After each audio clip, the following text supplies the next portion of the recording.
আসসালামু আলাইকুম। টেক্সটাইল আর এম জিনপুর পক্ষ থেকে আপনাদেরকে স্বাগতম। তো অনেকদিন পরে নতুন একটা ভিডিও নিয়ে আসলাম। তো আজকের টপিকটা হচ্ছে ওভারলক মেশিন। আমরা যারা গার্মেন্টস বা টেক্সটাইল রিলেটেড সেক্টরে কাজ করি তারা অনেকেই জানে যে ওভারলক মেশিনটা খুবই ইম্পর্টেন্ট বা ভাইটাল একটা মেশিন আমাদের বিভিন্ন প্রসেস আসলে মেকিং করার জন্য বা বিভিন্ন প্রসেস কমপ্লিট করার জন্য। তো ওভারলক মেশিন নিয়ে আজকে আলোচনা করব। এই ওভারলক মেশিনের ক্লাসিফিকেশন, অর্থাৎ ওভারলক মেশিন কত প্রকার হয় এবং এর মধ্যে ওভারলক মেশিনের যে স্টেজগুলো হয় সেই স্টেজগুলো আমি কিভাবে দেখে বুঝতে পারবো এটা কোন প্রকারের ওভারলক মেশিন দিয়ে আসলে তৈরি করা হয়েছে। যেমন আমি যদি একটু ব্রিফলি বলি, আপনার ওভারলক মেশিন কিন্তু মেইনলি 3 প্রকারেরই হয়, 3 থ্রেড, 4 থ্রেড এবং 5 থ্রেড। এবং এই 3 থ্রেড ওভারলক মেশিনের স্টিচ একরকম, 4 থ্রেড ওভারলক মেশিনের স্টিচ আরেক রকম এবং 5 থ্রেড ওভারলক মেশিনের স্টিচ কিন্তু ডিফারেন্ট। সো এই জিনিসগুলো আজকে আমরা চিনবো যে 3 থ্রেড ওভারলক মেশিনটা দেখতে কেমন এবং এর স্টিচটা কেমন, 4 থ্রেড ওভারলক মেশিন দেখতে কেমন, স্টিচটা কেমন, 5 থ্রেড ওভারলক মেশিন দেখতে কেমন এবং এর স্টিচটা কেমন। অর্থাৎ কোন একটা স্টিচ দেখে আপনি বলে দিতে পারবেন যে এটা হচ্ছে 4 থ্রেড দিয়ে করা, এটা হচ্ছে 3 থ্রেড দিয়ে করা বা এটা হচ্ছে 5 থ্রেড দিয়ে করা। তো চলুন আমরা চলে যাবো আজকের টপিকে। তো আসলে দীর্ঘদিন পরে আসার জন্য আমি দুঃখিত, বিকজ আপনারা জানেন যে এই সেক্টরে যারা জব করে তাদের জন্য সময় ম্যানেজ করাটা একটা ডিফিকাল্ট ব্যাপার। তো যাই হোক, আমি নেক্সট টাইম থেকে ট্রাই করব কন্টিনিউয়াসলি ভিডিও দেওয়ার, এবং আপনাদের যদি এই টপিকের বাইরে অন্য কোনো টপিক নিয়ে আসলে জানার দরকার থাকে বা প্রয়োজন হয় অবশ্যই আপনারা কমেন্টে কমেন্ট করবেন। পাশাপাশি ডেসক্রিপশন বক্সে আমার হোয়াটসঅ্যাপ নাম্বার দেওয়া আছে, সেখানেও আপনারা আমার সাথে যোগাযোগ করতে পারেন। তো চলুন আমরা স্টার্ট করি। দেখুন, এখানে একটা ওভারলক মেশিন দেখতে পাচ্ছেন আপনারা। এখানে 3 থ্রেডের একটা ওভারলক মেশিন দেখতে পাচ্ছেন।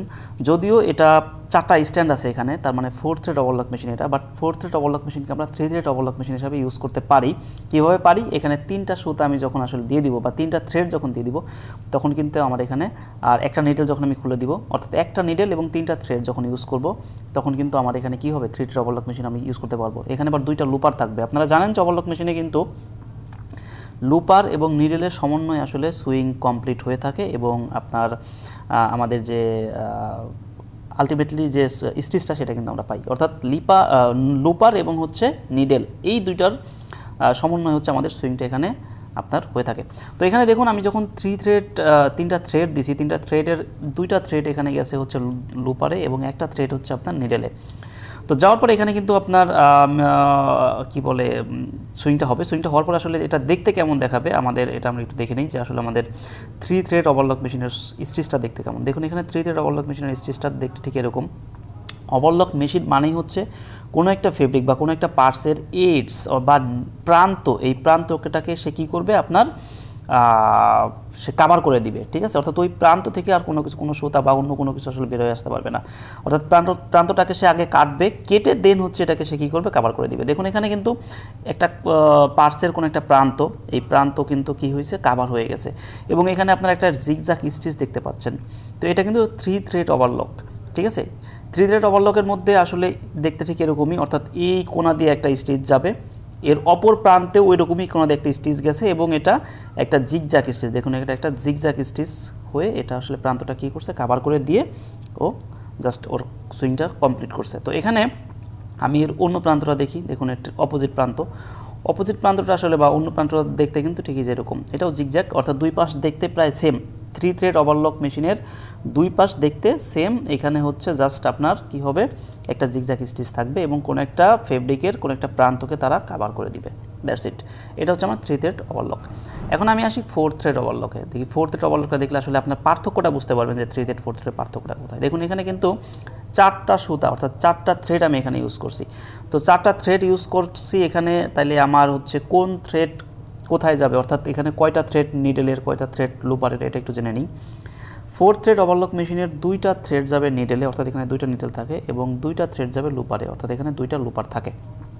ওকে, তো এরপরে এখানে দেখুন আমরা এর স্টিচটা দেখি, স্টিচটা আসলে কেমন। এই যে দেখুন, এটা একটা পার্টস, এর স্টিচটা দেখুন কি কোনো ডিফারেন্স কি মনে হচ্ছে? আমি কিন্তু আগে 3 থ্রেড ওভারলক দেখাইছি। তো 3 থ্রেড ওভারলক যে স্টিচটা ছিল সেই স্টিচ আর স্টিচের মধ্যে পার্থক্য কোথায় মনে হচ্ছে?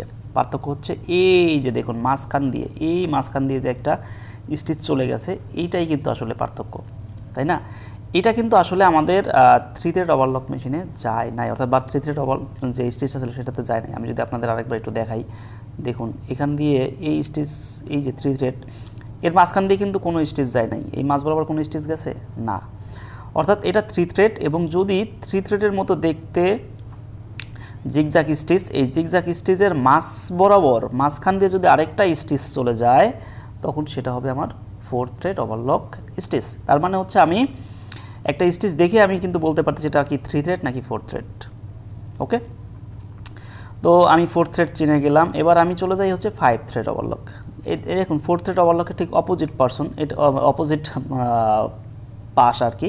তো অপোজিট পাশটা দেখতে ঠিক এরকমই। এই যে এখানে অপোজিট পাশের কিন্তু মনে হচ্ছে যে এই মাঝখান দিয়ে একটা স্টিচ যায় নাই, বাট এইটা কিন্তু এই যে এখান দিয়ে ও প্রত্যেকটা স্টিচকে কি করছে, গ্রাফ করে দিছে। তো এই পাশটা দেখতে আপনার 3 থ্রেডের মতো হবে, অর্থাৎ 4th থ্রেড ওভারলক যে স্টিচটা, এই 4th থ্রেড ওভারলক স্টিচটা আপনার এক পাশ দেখতে 3 থ্রেডের মতো মনে হবে, অন্য পাশ দেখতে আপনি দেখবেন যে ওর মাঝখান দিয়ে একটা স্টিচ চলে গেছে। তাহলে মাঝখান দিয়ে একটা স্টিচ চলে গেলে সেটা হবে আপনার 4th thread overlock machine. Just এতটুকু মনে রাখলেই এনাফ। এরপর আমরা চলে যাই 5 থ্রেড ওভারলক মেশিন। দেখুন এটা একটা 5 থ্রেড ওভারলক মেশিন। এখানে 5টা থ্রেড আছে, 5টা থ্রেড স্ট্যান্ড আছে। এখানে হচ্ছে আপনার 3টা নিডেল থাকে, 2টা লুপারে যাবে এবং 3টা হচ্ছে আপনার নিডেলে যাবে। তো দেখুন এখানে আমাদের স্টিচটা কেমন হয়, এই যে দেখুন স্টিচটা। এখানে আসলে ডিফারেন্সটা কোথায় দেখুন, একটু বোঝার চেষ্টা করুন। আমি যদি এই পাশের এই স্টিচটা বাদ দিই, এই সোজা টানা যে চেইন স্টিচ, এই চেইন স্টিচ যদি আমি বাদ দিই, তো চেইন স্টিচটা বাদ দিলে এই পাশটা আমার দেখতে একদম 3 থ্রেডের মতো না, হুবহু দেখতে কিন্তু 3 থ্রেড ওভারলক মেশিনের মতোই। সো 3 থ্রেড ওভারলক মেশিনের মতো জিগজ্যাগ স্টিচ এটা দেখতে, কিন্তু পাশ দিয়ে যখন একটা চেইন স্টিচ চলে যাবে তখন আমরা সেটা হয়ে যাবে আমার 5 থ্রেড ওভারলক। ঠিক আছে, এর তো একটা পাশ, তাহলে অপর পাশে আসলে কী হবে সেটা আমরা একটু দেখে নিই, যে অপোজিট যে পাশটা আছে বা অপোজিট যে সাইডটা আছে সেটাতে কী হবে। দেখুন অপোজিট সাইডটাতেও কিন্তু এই পাশ দিয়ে একটা স্টিচ চলে গেছে, কিন্তু এটা মনে হচ্ছে লক স্টিচ। এক পাশ মনে হবে আপনার চেইন স্টিচ, আর এক পাশ মনে হবে যে এটা লক স্টিচ। সো এটা কিন্তু আলটিমেটলি চেইন স্টিচই, এক পাশ দিয়ে একটা চেইন স্টিচ চলে যাবে। আর এই পাশটা দেখুন, এটা আপনি কারোর সাথে মিলাতে পারবেন না, এটা 3 থ্রেডের মতো দেখতে না, 4 থ্রেডের মতো দেখতে না, এটা একদম ডিফারেন্ট দেখতে। সো এইটা হচ্ছে আমার 5 থ্রেড ওভারলক মেশিন। অর্থাৎ 3 থ্রেড ওভারলক মেশিন আমি কীভাবে চিনবো, জাস্ট আমার হচ্ছে 3টা সুতা থাকবে এবং সেটা আমার কোনো একটা প্রান্তকে সে কাভার করে দিবে, কাভার করে দিয়ে সেখানে হচ্ছে আমার মাঝখান দিয়ে কোনো স্টিচ থাকবে না। যখন মাঝখান দিয়ে একটা স্টিচ আসবে তখন সেটা হয়ে যাবে 4 থ্রেড স্টিচ। দ্যাট মিনস এই যে এই স্টিচের মাঝখান দিয়ে যখন একটা স্টিচ চলে যাবে সেটা হবে 4 থ্রেড স্টিচ। আচ্ছা, এরপরে 5 থ্রেড স্টিচ কী হবে, 5 থ্রেড স্টিচটা হচ্ছে আমার পাশ দিয়ে একটা চেইন স্টিচ চলে যাবে। ঠিক আছে, দেখতে 3 থ্রেডের মতো এইটুকু, অর্থাৎ জিগজ্যাগ যে স্টিচটা আছে, জিগজ্যাগ স্টিচটা দেখতে আমার এইরকম 3 থ্রেডের মতোই, বাট পাশ দিয়ে আমার একটা চেইন স্টিচ চলে যাবে, সেটা হয়ে যাবে আমার 5 থ্রেড ওভারলক মেশিন। তো এই হচ্ছে মোটামুটি আমার 3 থ্রেড, 4 থ্রেড এবং 5 থ্রেড ওভারলক মেশিন এবং স্টিচটা আমরা আসলে দেখলে কীভাবে চিনতে পারবো। তো আশা করি আপনারা বুঝতে পেরেছেন এই ছোটো ভিডিওর মাধ্যমে যে একটা ওভারলক স্টিচ আমি দেখলেই বুঝে ফেলতে পারবো এটা 3 থ্রেড নাকি 4 থ্রেড নাকি 5 থ্রেড। সো আপনি যদি স্টিচ দেখে এখনও বুঝতে না পারেন তাহলে আমাকে আপনি নক করতে পারেন আমার হোয়াটসঅ্যাপ নাম্বারে, অথবা এই ভিডিওর কমেন্ট সেকশানে আপনি রিপ্লাই পেয়ে যাবেন। তো আরও যদি এই রিলেটেড কোনো কিছু জানার থাকে অবশ্যই আপনারা আমাকে নক করতে পারেন অথবা কমেন্টস করতে পারেন, আমি চেষ্টা করবো আসলে এটা দিয়ে দেওয়ার। ঠিক আছে, সো সেই পর্যন্ত ভালো থাকুন, সুস্থ থাকুন, আল্লাহ হাফেজ।